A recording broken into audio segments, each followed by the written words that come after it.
بسم اللہ الرحمن الرحیم۔ دیوان اسلام کے معزز ناظرین، السلام علیکم۔ آج کی ویڈیو میں ہم بتائیں گے کہ امام حسین علیہ السلام کا گھوڑا یعنی ذوالجناح کہاں سے آیا اور کربلا کے بعد کہاں چلا گیا۔ اس کے علاوہ ہم آپ کو یہ بھی بتائیں گے کہ بی بی فاطمہ سلام اللہ علیہا کا ایسا کون سا احسان تھا جس کا بدلہ ذوالجناح نے کربلا میں اتارا۔ محترم ناظرین، ذوالجناح کی تاریخ کے حوالے سے کئی ایک روایات موجود ہیں جن میں سے کسی کو بھی جھٹلایا نہیں جا سکتا۔ انہی روایات میں سے ایک روایت کے مطابق حضرت عبد المطلب کے زمانے میں یمن کے بادشاہ نے انہیں پیغام بھجوایا کہ ہمارے ملک یمن پر حبشیوں نے قبضہ کر رکھا ہے، آپ یہ قبضہ چھڑوانے میں ہماری مدد فرمائیں۔ اس پر جناب عبد المطلب نے شاہ کسریٰ کو بھیجا اور وہ 65 سے 70 سال پرانا قبضہ چھڑوایا۔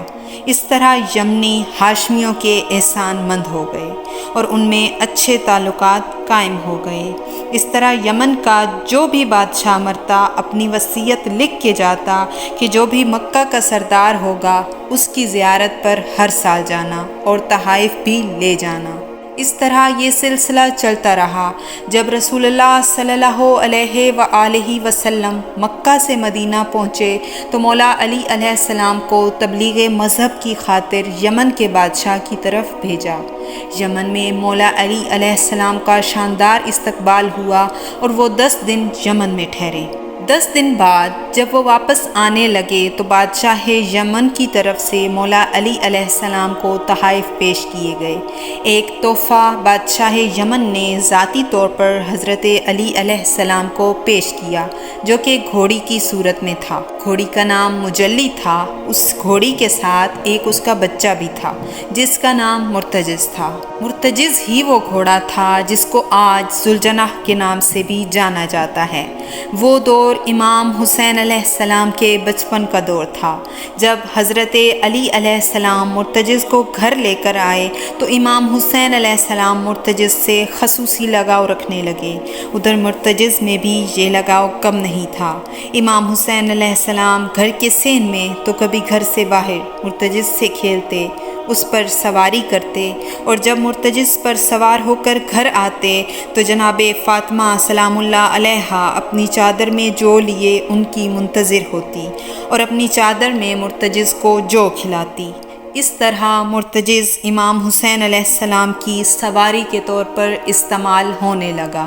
مرتجز اپنی خوبصورتی، تیز رفتاری اور وفا شعاری میں اپنی مثال آپ تھا۔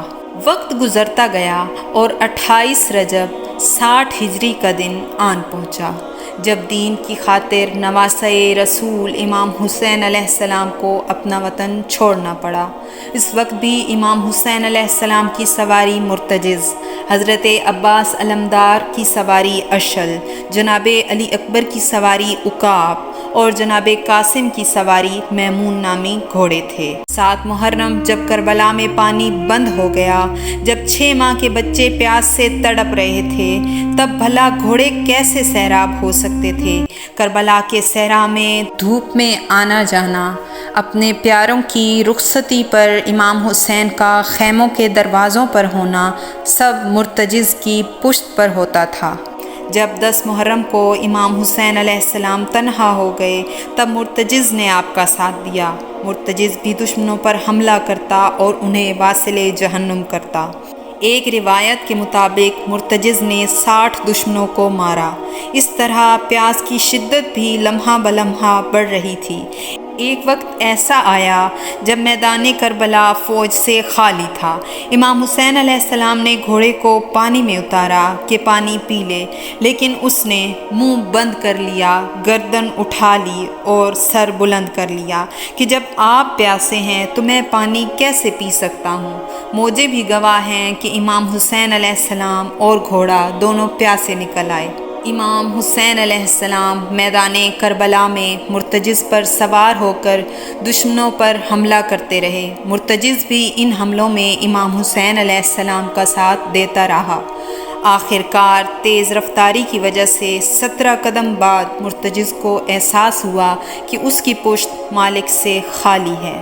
وہ جس تیزی سے جا رہا تھا خود کو روکنے کے لیے اپنی ٹانگیں زمین میں دھسا لیں اور امام حسین علیہ السلام کے پاس واپس آیا۔ ادھر امام حسین علیہ السلام پر تیروں کی بارش جاری تھی۔ مرتجز نے امام حسین علیہ السلام کے گرد پہلے دائیں جانب اور پھر بائیں جانب چکر لگانے شروع کیے۔ جب مرتجز کے بدن میں تیر پیوست ہونا شروع ہو گئے، مرتجز کے دائیں اور بائیں طرف پیوست تیر ایسے ظاہر ہو رہے تھے جیسے مرتجز کے پر ہوں۔ اس پر امام حسین علیہ السلام نے مرتجز کو ذوالجناح یعنی 2 پروں والے گھوڑے کا نام دیا، اور آج بھی مرتجز کو ذوالجناح کے نام سے ہی پکارا جاتا ہے۔ امام حسین علیہ السلام نے ذوالجناح کو کہا کہ وہ واپس لوٹ جائے، تب اس نے جواب دیا کہ کیسے لوٹوں، مجھے آج بھی جناب فاطمہ سلام اللہ علیہا کے کھلائے ہوئے جو نظر آ رہے ہیں، میں بھلا آپ کو تنہا کیسے چھوڑ دوں۔